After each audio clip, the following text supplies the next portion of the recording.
श्यामपुर के शहर के जंगल में टूनी चिड़िया अपनी सास लूसी कबूतरी और पति सोनू कबूतर के साथ रहती थी। टूनी का पति एक ऑफिस में पियोन का काम करता था। उसकी महीने की तनख्वाह 5,000 रुपए थी, जिसमें घर का खर्च चलाना बहुत मुश्किल हो जाता था। पर टूनी जैसे तैसे उन्हीं पैसों में घर चलाती थी।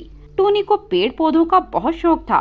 उसने अपने घर के आंगन में तरह तरह के पेड़ पौधे लगाए हुए थे और वह रोज उनका बहुत ख्याल रखती थी। उन्हें अपने एक बच्चे की तरह पालती थी। टूनी की सास लूसी को उसका ये पेड़ पौधों का शौक बिल्कुल भी पसंद नहीं था। वह टूनी को जब भी पेड़ों के पास देखती तो उस पर चिल्लाने लगती। उसको लगता था कि टूनी इन पेड़ पौधों में पैसों की बर्बादी करती है। एक दिन टूनी कुछ गुलाब के पौधे खरीद कर लाती है। ये लो, फिर ले आई महारानी पेड़। अरे इतने पेड़ लगाकर कहाँ जाएगी और इसे खरीदने के पैसे कहाँ से मिले तुझे? माँ जी, वो आंगन में मिर्ची का पेड़ है ना, उस पर लगी कुछ मिर्ची पास की चुनमुन आंटी ले गई थी। उसके बदले में उन्होंने मुझे 50 रुपए दिए और उन्हीं 50 रुपए में ये गुलाब का पेड़ ले आई। यही मिला तुझे लाने को, कुछ और नहीं मिला था? भाई तूने तो नाक में दम कर दिया। पूरे आंगन में पेड़ ही पेड़ लगा रखे हैं, पूरे घर का बगीचा बना रखा है। पता नहीं इतने पेड़ लगाकर कहाँ जाएगी। जितना पैसा तूने इन पौधों में बर्बाद किया है ना, उतने पैसों में हमें घर खरीद लेते। कोई देखता होगा तो क्या सोचता होगा, कितने पागल हैं इस घर में रहने वाले लोग। चलने तक की जगह नहीं छोड़ी। सोनू के सारे पैसे तूने यहीं उड़ा दिए हैं। माँ जी, आप तो खामखा मेरे पेड़ों के पीछे पड़ी रहती हैं। और वैसे भी मैं जो ये पेड़ पौधे खरीद कर लाती हूँ, ये मैं अपने पैसों से लाती हूँ। कभी कोई मिर्ची ले जाता है तो कभी कोई फूल ले जाता है और बदले में मुझे पैसे दे जाता है। बस उसी पैसों को जोड़ जोड़ कर मैं ये पेड़ खरीद कर लाती हूँ। इनके बीच रहने में मुझे बहुत सुकून मिलता है। ऐसा लगता ही नहीं कि हम शहर में रह रहे हैं, गांव जैसा लगता है। आपको तो पता है ना मुझे पेड़ों से कितना लगाव है। तुझसे तो बात करना ही बेकार है। तू कहाँ किसी की सुनती है, करती तो अपने मन की ही है। ऐसे ही 2 दिन बीत जाते हैं। एक दिन रामू बनिया टूनी के घर आता है। रामू बनिया से टूनी का परिवार उधार पर राशन लेता है। अरे सोनू, कहाँ है भाई? क्या हुआ रामू भाई, कुछ परेशानी है क्या? दिक्कत तो है ही। सोनू ने 6 महीने से मेरा राशन का पैसा नहीं दिया। कहता है अगले महीने दे दूंगा, फिर अगले महीने और अगले महीने। अरे भाई, मेरा भी घर परिवार है, मुझे भी चलाना है। ऐसे करते करते 5,000 रुपए हो गए हैं उधार के। इसीलिए मैं आज कहने आया था कि आगे से कोई राशन नहीं देने वाला जब तक मेरा पीछे का बकाया नहीं चुका देता। रामू भाई, हम पर थोड़ा रहम खाओ। हम बिना राशन के तो मर जाएंगे। हमारे पास सच में पैसे नहीं हैं। अगर होते तो आपको दे देते। मैं कब राशन देने से मना कर रहा हूँ? पीछे के सारे पैसे चुका दो और ले जाओ नया राशन। और ये क्या, घर में तो बहुत पेड़ पौधे लगा रखे हैं तुम लोगों ने। उन्हें खरीदने के लिए पैसे हैं तुम लोगों के पास, पर मेरा पैसा देने के लिए नहीं है। पैसे दे जाओ और राशन ले जाओ, सीधी सी बात है। रामू वहाँ से चला जाता है। टूनी और उसकी सास उदास हो जाती हैं।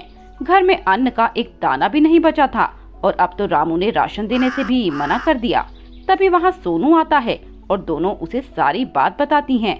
देख, आज तेरी वजह से हमें ताना मार के चला गया। वो भी तो सोचता होगा कि पेड़ पौधों में खर्च करने के लिए इनके पास पैसे हैं, पर मेरे पैसे देने के लिए नहीं।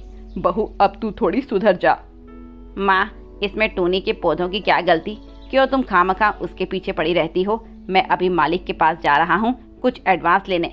उससे मैं उस रामू के कुछ पैसे तो चुका दूंगा और कुछ राशन ले आऊंगा। सोनू वहाँ से चला जाता है। बेचारी टूनी अपनी सास की बातें सुनकर बहुत उदास हो जाती है। उधर आंगन में लगे पेड़ पौधे भी ये सब बातें सुन रहे थे और आपस में बातें कर रहे थे। देखो, बेचारी टूनी को हमारी वजह से कितना कुछ सहना पड़ता है। उसकी सास उसे हमेशा ताने देती रहती है। हमें उसके लिए कुछ करना चाहिए। क्या ख्याल है दोस्तों? तुम सही कह रहे हो। टूनी हमारा बहुत ख्याल रखती है। समय समय पर हमें पानी और खाद भी देती है और हमारा अपने बच्चों की तरह ध्यान रखती है। हमें भी उसके लिए कुछ करना चाहिए। पर क्या हम उसकी कैसे मदद कर सकते हैं? मैं उसकी मदद अपनी बैंगन से कर सकता हूँ। मेरे ऊपर लगे बैंगन को बेचकर टूनी को पैसों की मदद हो सकती है। पर मैं अभी बहुत छोटा हूँ, मेरे ऊपर अभी फल नहीं लग सकता। पर अगर तुम सब मेरी मदद करो तो हम सभी टूनी के लिए कुछ कर सकते हैं। कैसी मदद? बोलो, हम टूनी के लिए कुछ भी कर सकते हैं। तुम सभी अपनी अपनी शक्ति मुझे दे दो। जिससे मैं आकर जल्दी बड़ा हो जाऊंगा और मेरे ऊपर खूब सारे फल लगेंगे। देखना कल सुबह ही मैं टूनी को कई सारे बैंगन दे दूंगा। वे सभी रात को उस बैंगन के पेड़ को अपनी कुछ शक्तियाँ दे देते हैं, जिससे रात में ही वह पेड़ आकार में बड़ा हो जाता है और उस पर ढेर सारे बैंगन लग जाते हैं। अगली सुबह जब टूनी उन पेड़ों को पानी देने आती है तो बैंगन के पेड़ पर लगे बहुत सारे बैंगन देखकर हैरान हो जाती है। अरे, ये बैंगन का पेड़ रात रात में इतना बड़ा कैसे हो गया और इस पे इतने सारे बैंगन, वो भी रात रात में, ये कैसे हो गया? तभी वहाँ सोनू आता है। टूनी उसे भी अपने बैंगन दिखाती है। मैं तो ये सब पर इतना ध्यान नहीं देता टूनी, पर अगर तुम कह रही हो तो सच में ऐसा हुआ होगा। वैसे टूनी, मैं रामू का 3 महीने का कर्ज तो उतार आया हूँ, बाकी का बचा भी धीरे धीरे उतार दूंगा। ये लो आटा, अभी के लिए उसने बस यही दिया है। मैं आज अपने ये बैंगन बनाती हूँ, देखूं तो जरा स्वाद कैसा है। टूनी वहाँ के सारे बैंगन तोड़ लेती है और उनका बैंगन का भरता बनाती है। सभी बैंगन का भरता खाकर उसकी बहुत तारीफ करते हैं। टोनी, तुम्हारे बैंगन का भरता तो बड़ा ही लाजवाब बना है। इसमें कोई खास मसाला डाला है क्या? नहीं नहीं, मैंने कोई खास मसाला नहीं डाला, हमेशा की ही तरह बनाया है। शायद ये मेरे बैंगन पेड़ पर लगे हैं, इसीलिए इतने अच्छे हैं। देखो तो जरा, 2 बैंगन क्या पेड़ पर लगाए, मारे खुशी के बावली हो जा रही है। अब देखना अगले साल ही होंगे। वे सभी खाना खा लेते हैं। अगली सुबह टूनी जब फिर अपने पेड़ों को पानी देने जाती है तो देखती है कि आज फिर से बैंगन के पेड़ पर नए बैंगन लग गए। टूनी ये देखकर हैरान हो जाती है। उसने कल ही तो सारे बैंगन तोड़ लिए थे, फिर ये नए बैंगन रात रात में कहां से आ गए? तभी वह बैंगन का पेड़ टूनी से कहता है, टूनी, मैं कोई आम पेड़ नहीं हूँ, मैं अब एक जादुई बैंगन का पेड़ बन गया हूँ। मेरे सभी पेड़ साथियों ने मुझे अपनी अपनी शक्तियाँ देकर जादुई बना दिया। अब तुम्हें हर रोज मेरे ऊपर कई बैंगन मिलेंगे। तुम इन बैंगनों को बेचकर अपनी मदद कर सकती हो। तुम्हें पैसों की जरूरत है, वो पैसे तुम ये बैंगन बेचकर कमा सकती हो। तुमने ये सब मेरे लिए किया, तुम्हारा बहुत बहुत शुक्रिया। मैं आज से बैंगन बेचना शुरू कर दूंगी। टूनी ने अपने वो बैंगन बेचने शुरू कर दिए। इससे उसको कमाई भी होने लगी। बेचने के साथ साथ टूनी उन बैंगन गरीब पक्षियों में भी बांट दिया करती थी। धीरे धीरे टूनी का बहुत फायदा होने लगा। बैंगन बेच बेच कर उसने काफी पैसे कमा लिए, जिससे उसने सबसे पहले रामू बनिए का उधार चुकाया। अब उसकी सास भी उससे बहुत खुश रहने लगी। बहू, मुझे तो लगता था कि तेरे ये पेड़ पौधे बेकार हैं, तू इसमें केवल पैसों की बर्बादी ही करती है, पर आज मुझे लगता है कि मैं बहुत गलत थी। आज इन्हीं पौधों ने हमारी किस्मत बदल दी। रामू का उधार इन्हीं बैंगनों को बेचने से ही चुका पाए हैं। आज टूनी बहुत खुश है, उसकी खुशी का कारण हम सभी हैं। अगर हम सभी मिलकर ये सब ना करते तो आज ये दिन ना आता। इसमें कभी कामयाब नहीं हो पाते, इसीलिए ये हम सभी की जीत है। टूनी ने बैंगन बेच बेच कर वहीं घर खरीद लिया जहां वो रहती थी। टूनी के पास अब किसी चीज की कोई कमी नहीं थी। उसके पास आज सब कुछ था, पर आज भी टूनी अपने बैंगन बेचती थी, क्योंकि उसको लगता था कि आज वो जहाँ भी है उन्हीं बैंगन की बदौलत है। इसीलिए वह कभी अपने काम से पीछे नहीं हटती थी। चंदनपुर के जंगलों में एक चिड़िया का परिवार रहता था। उस परिवार में छोटू चिड़ा, सोनी चिड़िया और मुनमुन चिड़िया थे। छोटू चिड़ा और सोनी चिड़िया एक बात को लेकर बड़ा परेशान रहते थे। वह बात थी मुनमुन का तुतलाना, जिसके कारण मुनमुन की शादी नहीं हो पा रही थी।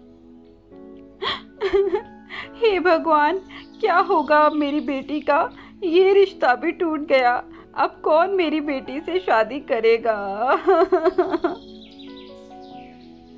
सोनी, तुम ऐसा मत सोचो, कोई एक पक्षी तो जरूर होगा जो हमारी बेटी को उसके चरित्र देखकर शादी करेगा। तभी मुनमुन चिड़िया उनके पास आती है।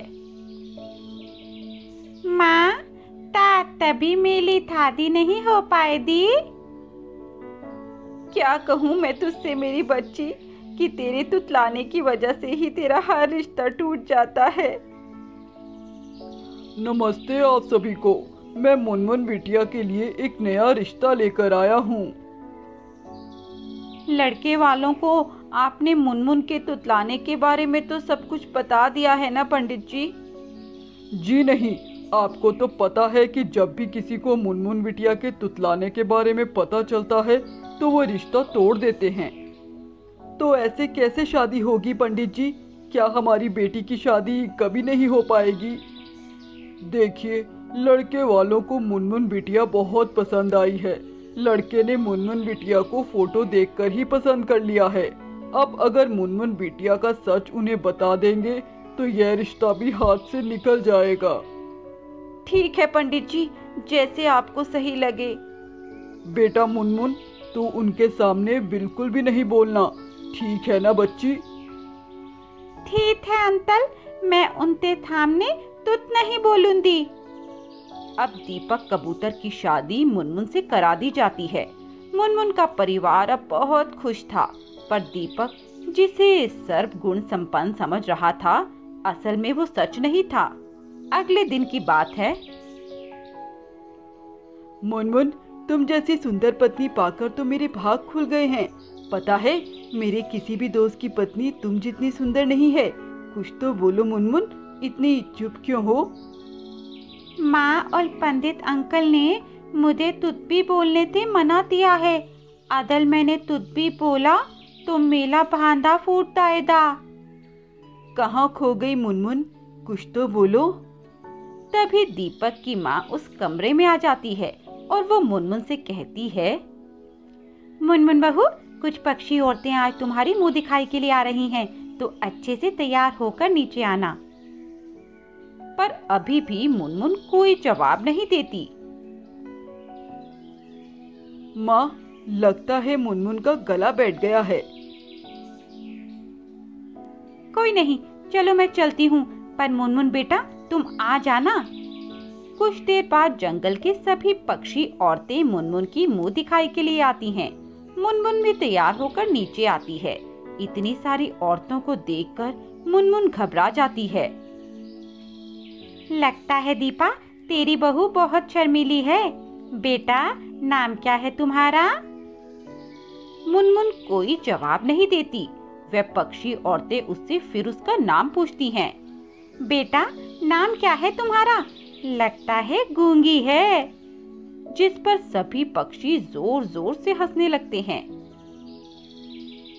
नहीं करना बहन, ऐसा नहीं है। मेरी बहू सर्वगुण संपन्न है और कोई भी कमी नहीं है मेरी बहू में। लाखों में हीरा है मेरी बहू। ऐसी बहू तो पूरे जंगल में किसी की भी नहीं है। अच्छा जी, हम भी तो देखें कैसी हूर की परी आई है तेरे घर में।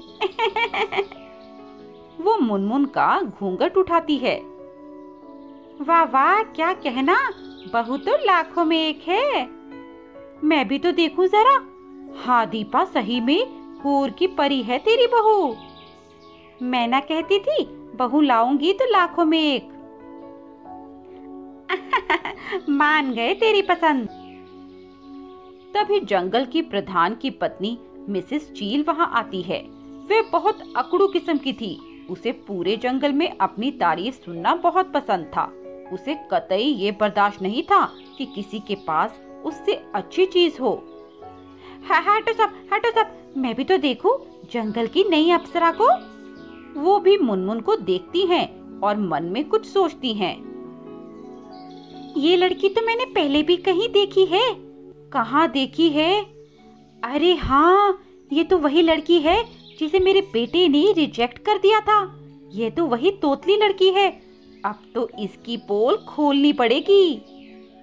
देखो देखो, हमारे जंगल की ये रस्म है कि नई नवेली बहू को सब मेहमानों के सामने गाना गाना पड़ता है। अगर इन लोगों ने मुझे दाने के लिए बोला तो मैं तैरते दा पाऊंगी। मेरी तो पोल धुल जाएगी। चल बेटा, गाना शुरू कर। वैसे शादी की वजह से उसका गला बैठा हुआ है। कोई नहीं, हम बैठे हुए गले से भी गाना सुन लेंगे। कोई नहीं मुनमुन बेटा, तुम जैसा भी गा सकती हो गा दो। मैं तैरते दाऊं। गाओ ना बेटा। बोले तू दिया, बोले तंदना, हाय में हो दई, तेल था देना, तेल बिंदियो नहीं उलददा। तभी उसकी तुतलाती आवाज में गाना सुनकर वहां मौजूद सारी पक्षी औरतें जोर जोर से हंसने लगती हैं। दीपा चौंकने के साथ साथ शर्मिंदा भी हो जाती है। तभी चील उससे कहती है, ये है तेरी सर्वगुण संपन्न तुतलाने वाली बहू। वैसे अच्छा बहाना बनाया था दीपा तूने बहू के तुतलानेपन को छुपाने के लिए, पर क्या करें, आखिर में भांडा फूट ही गया। सब पक्षी औरतें अपने अपने घर चली जाती हैं। रात को जब दीपक काम से वापस घर आता है तो दीपा उसे सब कुछ सच बता देती है। माँ, अब किस्मत में जो लिखा है उसे बदला तो नहीं जा सकता। जो भी है अब मैं उसमें खुश हूँ माँ। बाहरी सुंदरता का क्या है, वो तो एक समय के बाद ढल जाएगी। असली सुंदरता तो मन से है, और मुझे लगता है कि मुनमुन अंदर से बहुत कोमल और अच्छे स्वभाव की है। तू कुछ भी कह बेटा, पर ये समाज तेरे जैसी सोच को कभी सम्मान नहीं देगा। वो हमेशा मुनमुन की कमी ज्यादा और गुण कम देखेंगे। मुझे उससे कोई फर्क नहीं पड़ता माँ। अब दीपक भी इस समाज से मोह माया के जाल से निकल चुका है। वो एक अच्छे इंसान की परख उसके चरित्र से करता है, न कि शारीरिक मानदंडों से। अब दीपक और मुनमुन खुशी खुशी रहते हैं। 1 साल के बाद मुनमुन को एक खूबसूरत सी बेटी भी होती है।